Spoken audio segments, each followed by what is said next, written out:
اسرائیل کے مزاج کے بارے میں کیا بتا رہے ہیں قمر صاحب؟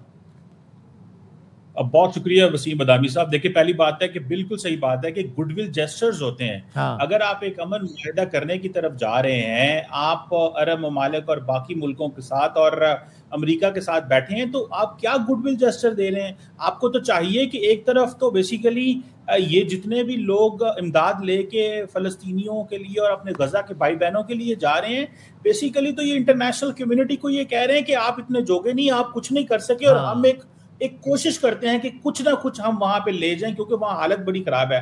تو اسرائیل کو یہاں پہ میں سمجھتا ہوں کہ اس کو چاہیے تھا کہ ان لوگوں کو آنے دے، ان کے سامان کو ڈسٹریبیوٹ ہونے دے، اور ایٹ لیسٹ دنیا کے سامنے جو ایک وار کرمنل کے طور پہ نیتن یاہو سامنے آیا، اس کا امیج بہتر ہوتا. وہ کہتا میں معاہدہ بھی کر رہا ہوں، میں ان لوگوں تک جو ہے وہ امداد بھی پہنچ رہی ہے.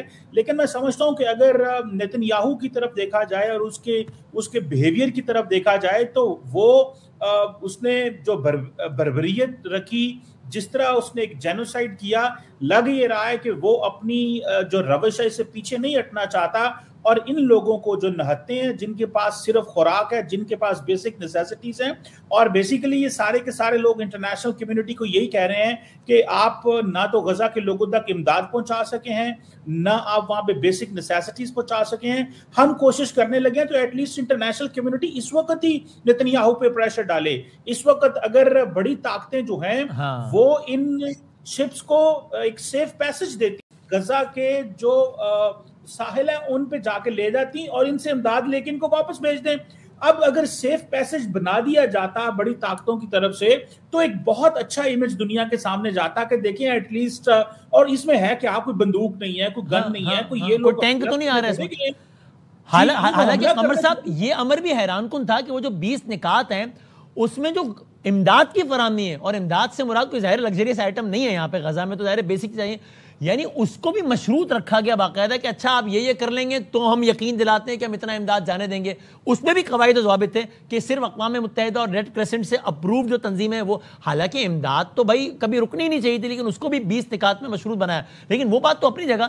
یہاں جو قافلہ آ رہا ہے، اب اگر جس طرح آپ نے کہا، اگر انٹرنیشنل کمیونٹی اس بات پر بھی کنونس نہیں کر پاتی نیتن یاہو کو کہ یار خدا کے لیے یہ تو کرنے دو بھائی، یہ جو آپ نے جو بات کہی، تو پھر تو یہ جو لوگ بھی اس پورے معاہدے پر سوالات اٹھا رہے ہیں ان کو ایک اور ریزن نہیں مل جائے گا کہ وہ کہیں کہ صاحب آپ تو اتنی بنیادی بات پر اس کو کنونس نہیں کر پا رہے، تو ہمارے پاس گارنٹی کیا ہے کہ آگے یہ آپ کی تمام باتوں کی دھجیاں اڑاتے ہوئے پھر خلاف ورزی نہیں کر دے گا؟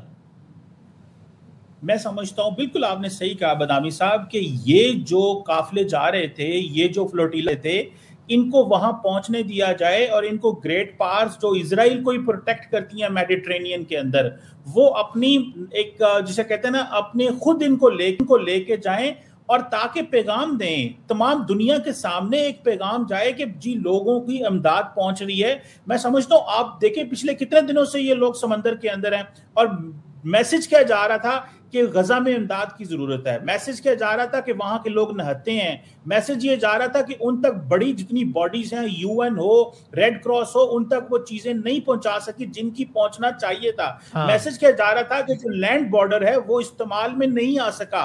اس پہ آپ کو پتا ہوگا جارڈن نے، قطر نے جو آپ نے جہازوں کے ذریعے سے بھی ایڈ پھینکی، اس سے بھی بہت زیادہ نقصان ہوا ہے. وہ بھی ایک مناسب طریقہ نہیں تھا، لیکن پھر بھی ایک ایڈ وہاں پہ پھینکی گئی. تو یہ تو ایک بہت اچھا طریقہ تھا اسرائیل اور نیتن یاہو کے لیے، اپنی فیس سیونگ کے لیے، اپنے امیج کو بہتر کرنے کے لیے. یہ جو آپ کہہ رہے تھے کہ جن لوگوں سے ڈیل کر رہے ہیں، جن ممالک کے ساتھ اور امریکہ کے ساتھ، یہ ایک اچھا تاثر جاتا اسرائیل کا، اور لوگ ایٹ لیسٹ کہتے کہ شاید اس معاہدے کی طرف ہم چل پڑے ہیں. ایک گڈ ول جیسٹرز اسٹیبلش ہوتے، ایک لانگ ٹرم جو مستقبل دیکھنے کی ہم باتیں کر رہی ہیں اس کی بنیاد بنتی. تو میں سمجھتا ہوں کہ ایک پیغام جانا تھا.